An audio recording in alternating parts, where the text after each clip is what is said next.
How's it going, guys? Anthony from Saz 4x4 here, and today we're giving the Barra Shorty a bit of a makeover.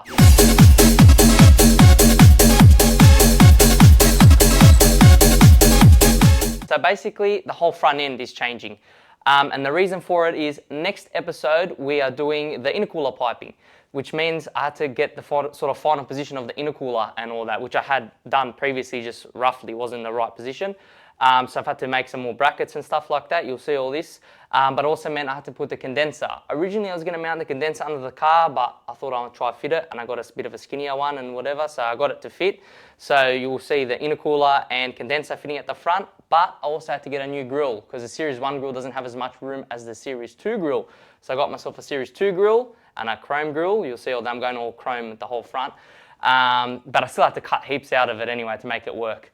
And the reason for this is sort of like normally with intercooler piping, people use silicone joiners. You've got a bit of play. If it's a bit that way, you can sort of make it fit with the silicone. But for this whole build, I've gone all those Plasmaman, the hard clamps, which they sort of lock in a position. There's not much movement. So that's why I had to have everything finalized for next episode. So yeah, you see all that. And you also might be asking yourself, why is the car jacked up off the ground like this with the engine crane? Well, simply because last episode we had it on the bump stops to do the engine bay stuff.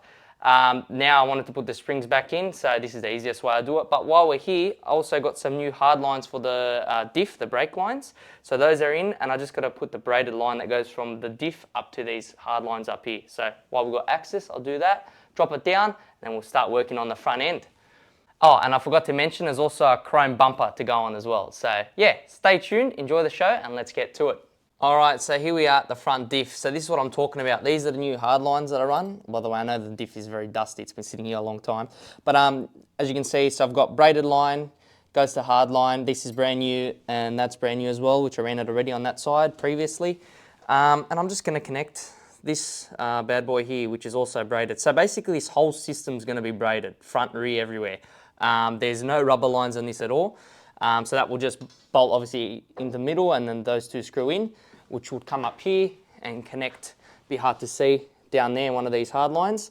And that's going to pair with, also I know this is a big mess, but the hydraulic brake booster, which is here from Marks Adapters. So that will go on. We've got a new master cylinder here as well. You can see that. So that'll all go there. We needed that in as well here, so we can sort of know the spacing for the intercooler piping, because we're also going to be making a custom air box with a 5-inch inlet. As you can see, there's the air filter. How big? 5-inch. So that's going to sit here somewhere. That's why we needed also to know which way we can route piping and that. So that way we get as much in as possible. So we don't do the intercooler piping and then realise, hang on, it doesn't fit after we put everything back and have to redo it again. So yeah. When tightening brake lines, it's always a good idea to use sort of a flange spanner like this to prevent rolling and damaging this sort of nut here, because then you'll have some big problems. Alright, that's screwed in. There's supposed to be another screw here that screws this sort of block down. God knows where that is, I have to go looking for it. But while I'm here, I'll explain sort of the difference between a GQ and a GU diff, because these are GU diffs and this is a GQ braking system. So basically the GU had ABS and the GQ doesn't.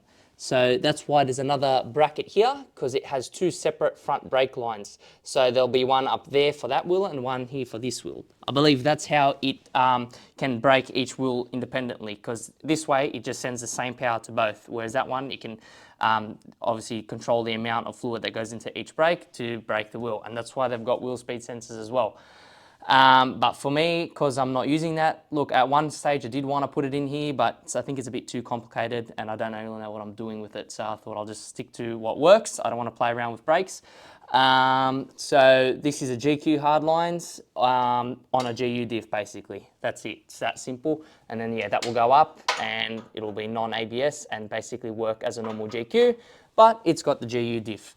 So yeah, we'll bolt this on this side now and then we'll move on to the next thing. Alright, we've got to let it down now. This is the scary part.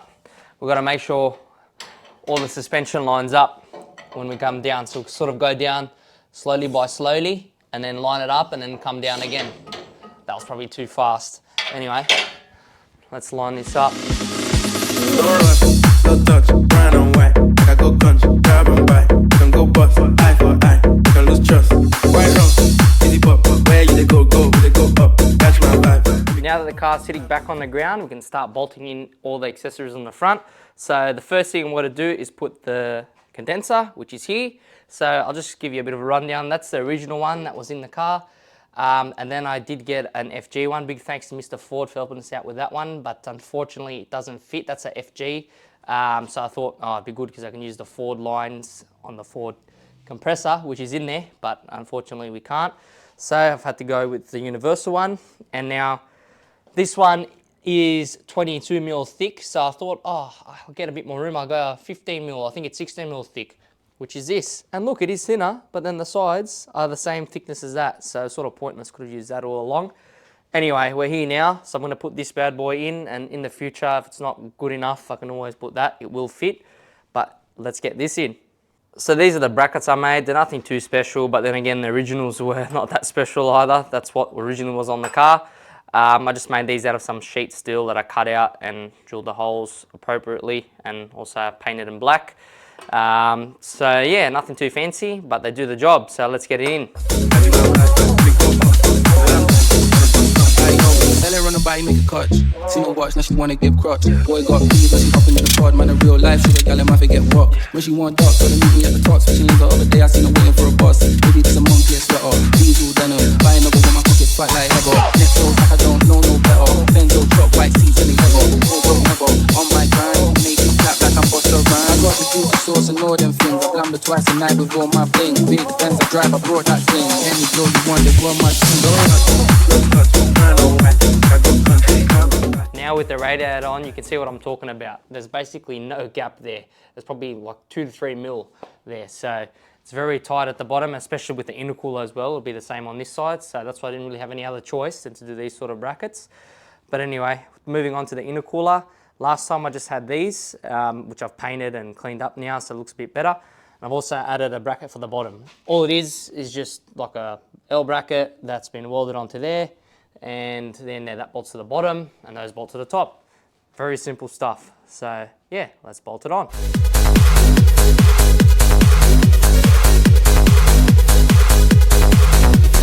Now that the intercooler's on, you can really see how snug that condenser is in there. So it's almost touching on both sides.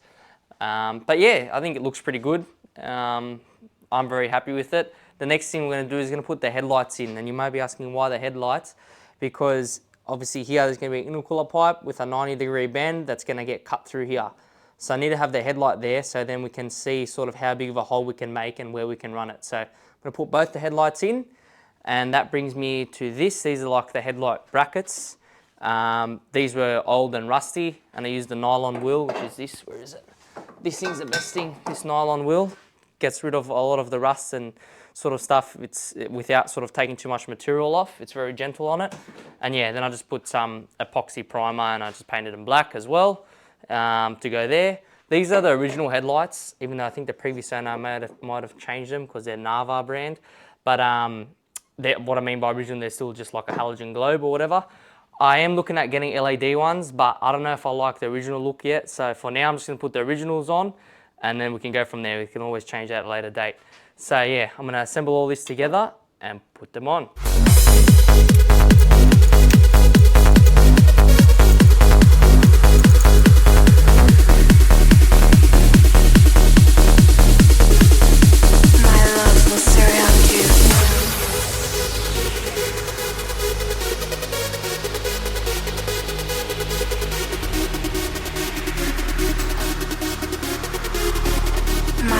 Will surround you. Alright, the lights are on, and now you can see what I was talking about before. See, this sort of sticks into this area a bit, so now we know how much we can sort of cut out of this, because this is going to be a 3-inch pipe the whole way. So it's going to pretty much take up most of this area here. So if that wasn't there, maybe I went to there, cut it out, and then it interfered, and then I'd have to modify this or something, so it's not worth the trouble. So I put that on, now we work around to that. So yeah, that's the theory behind it anyway. Now it's time to put the grill, and this is it here. As you can see, I've had to cut quite a bit out of it. It's basically anything that's white is where I've cut. Eventually, I'm probably going to spray that grey or silver as well so you don't notice, but from the front you can't tell anyway, so I'll see. I didn't film it because it's very boring to watch. It's just me using the Dremel to cut this, and also the like sander blade thing on it to just sort of smooth it out. The bottom's very thin, the top's pretty much the original thickness. It's about 95% there. Probably have to do a little bit more trimming, but I don't really want to go much thinner, so see how it goes. I took the clips out of it for now because I hate putting clips in and out a million times, so they snap. So for now, I'll just use zip ties, and then when the car's finished, I'll just use the clips. But yeah, let's get it on, and we'll see how it looks. Oh yes, you are now rocking with the best. Oh yes, you are now rocking with the best. Oh yes, you are now rocking with the best. Oh yes, you are now rocking with the best. Oh yes. Originally, I wasn't going to go chrome grille. I was going to go all black because the whole black and gold theme, but I absolutely love the look of this grille and I couldn't help myself. So anyway, that's why that's there. And now I'll talk about this area that I was saying, how these are slightly like 95% the way there. These will go in with clips, like especially this, if you push it, can go. I don't know if you can see that with clips. Just this side probably needs a little bit more trimming, but look, even that, you probably can just push it in and it'll clip in, but it's under force, like under tension. So I don't know, I'll see how I go. For now, I'm not too worried about it. As you can see, I've had to cut around all here. So that's, see those little bits of white, that's why I was like, I might paint it. But yeah, it's all been trimmed around, and I'm gonna have to do more trimming here where the intercooler pipe's gonna go. So that's why I was like, I'll just leave it for now. Once I cut all that out, I'll make a decision then. But more or less, it's 95% the way there. It'll definitely fit on, and from far, you can't even tell that it's been cut. The only time you can tell is probably if you're this close and you're looking here. So I'm not too worried about that. And also these vertical lines that go down, I have to cut that one off. I may have to cut this one. That's what's stopping it there. So if I cut that off as well, it should fit all the way. But yeah, for now, I'm very happy with it. And to go along with this, I've also got these crystal clear indicators, because those are the yellow ones back there, as you can see over there, but these are the clear ones. So we'll bolt those on now. I think they're going like that somehow, and we'll see how she looks.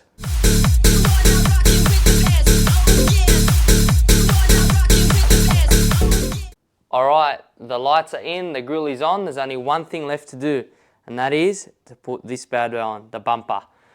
This is a chrome bumper, so it's not a genuine Nissan one, because if anyone knows anything about getting genuine Nissan bumpers, good luck. It's a mission to get one, and if you do find one, they're super expensive.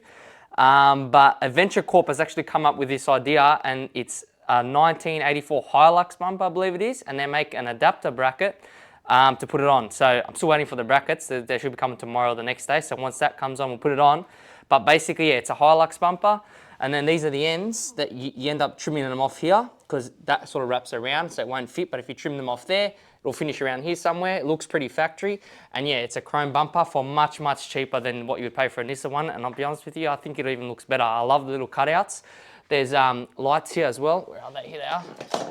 Blinkers. These go in here. But I just don't know. I think I might go the clear ones as well. So I haven't put those in yet. And then yeah, your number plate goes here. And I'm thinking about maybe putting some little light bars in here or something. I'll see how I go. But that's the thing. But through the power of editing, instead of waiting 2 days, you can see it now. So click my fingers and here it is. All right, here we are. The brackets are here and we've got the bar on the car. However, it's not finished because we've still got to modify the wing pieces. I've already done one on that side, but I've still got to do this one. So I thought I explained what's involved, because this is a Hilux bar, so it doesn't just fit right on. You got to modify it to make it work. So I guess I'll start with the brackets first that are from Adventure Corp. So as you can see under here, pretty simple stuff.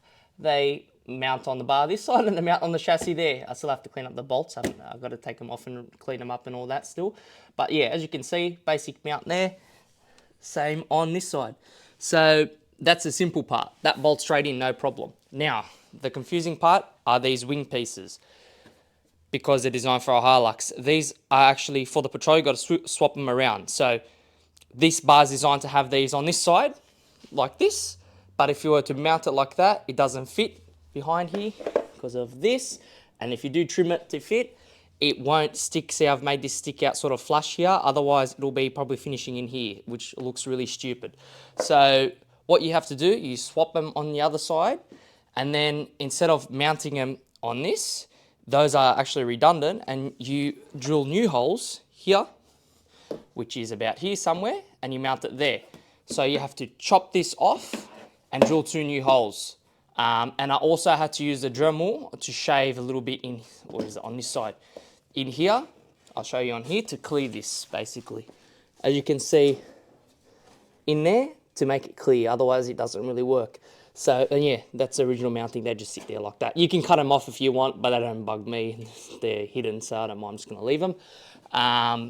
But yeah, you drill 2 new holes and that's it. So I guess I'll show you the process on this side. And I started by obviously measuring it up, putting masking tape over it and cutting this piece off. So let's do that and we'll show you how it's done.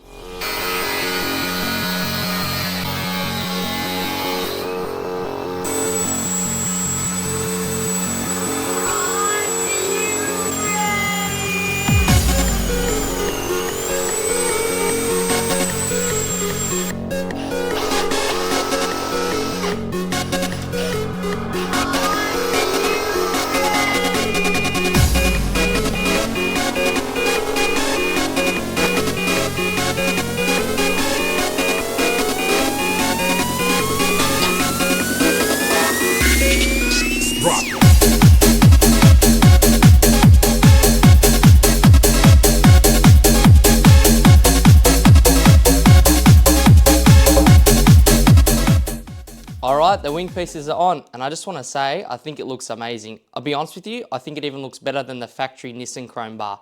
I really like these cutouts. I think it gives it a bit more character, a bit more style, something a bit more unique. So yeah, I really like it. Honestly, the wing pieces came out great. Obviously the Nissan one will fit slightly better. As you can see, this ends here, but the Nissan one will go there and match the shape. But mate, for this is a third of the price of a Nissan one, and that's even if you can get a Nissan one. So I can't complain at all. I really like it, and the fitment turned out perfect as well. Like, look at the intercooler here. Look at the gap there. It can barely fit my finger. That's it, as much as it goes. And yeah, as you can see how the grille's cut and everything, I think it just fits perfect. From a bit of a distance, you can't even tell there's an intercooler there. I literally cannot see the intercooler from here. So it's only really close. That's what I wanted. I wanted like a really stealth look, because this is sort of a sleeper build. I want it to be clean, but you can't tell that it's got 1,000 horsepower. So, and I think the front end definitely has achieved that. So yeah, I'm very excited to keep moving with the build now. This has sort of G'd me up, give me a bit of inspiration to keep going. So yeah, next episode you'll see the intercooler piping, as I said, new airbox, new windshield washer bottle, all that stuff coming up. So yeah, make sure you subscribe, give this video a like, and stay tuned for our future episodes. Thanks again for watching, everyone. Have a good one.